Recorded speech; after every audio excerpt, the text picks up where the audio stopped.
Throughout history, mankind has sought to unravel the mysteries of the universe. But some truths were so dangerous that merely knowing them meant death. Today, what we recognize as one of the fundamental pillars of mathematics was once forbidden, and the man who defied this law vanished into the dark depths of the sea. His name, Hippasus. This is the story of a man who paid for knowledge with his life. In the 6th century BCE, on the Greek island of Samos, there lived a great scholar, Pythagoras. He was not only a mathematician, but also a philosopher. His students regarded his knowledge as sacred truth. Pythagoras' teachings were no secret. To him, the entire universe could be explained through numbers. Numbers were not merely tools. They were the fundamental building blocks of existence. Everything was structured. Everything was in harmony. And this harmony could only be expressed through perfect ratios.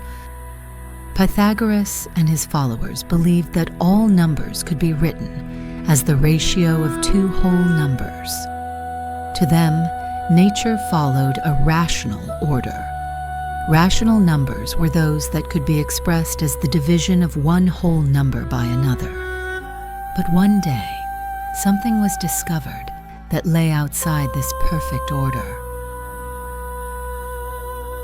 Hippasus was one of Pythagoras' students, but he wasn't content with just learning. He was a questioner. That night, he calculated the length of the hypotenuse. Pythagoras' theorem gave him this result, square root of 2. But there was something strange. All the numbers he'd seen until then had a ratio, but square root of 2. No matter how much he calculated, he couldn't write it as the ratio of two whole numbers. This was a betrayal of the perfect order of rational numbers. Hippasus had discovered the existence of irrational numbers, but some truths carry great danger. In a world where knowledge is valuable, sometimes the most dangerous thing is a truth spoken at the wrong time. That night, the air in Pythagoras' academy was heavy. No one spoke. Hippasus' discovery echoed in the silence. The students looked at each other with curiosity, but no one dared to speak first. Pythagoras looked at his students' calculations. Numbers did not lie, and that's exactly why Pythagoras was afraid. If something existed in nature that could not be explained, something that could not be expressed by whole numbers, it would mean that the universe was more complex than he had thought. This meant his beliefs were being shaken. For Pythagoras, numbers were not just a science. They were sacred. They were the language of the universe. And if something contradicted that language, it was either wrong or unacceptable.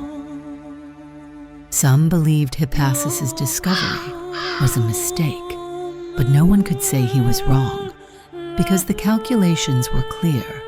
The truth was there. But human nature does not always accept the truth. So some have chosen to ignore this uncomfortable truth and continue to cling to their old beliefs. Hippasus kept walking, not knowing that he had left that door for the last time. And at that moment, the decision had been made. This knowledge must not spread. Hippasus' fate had already been written.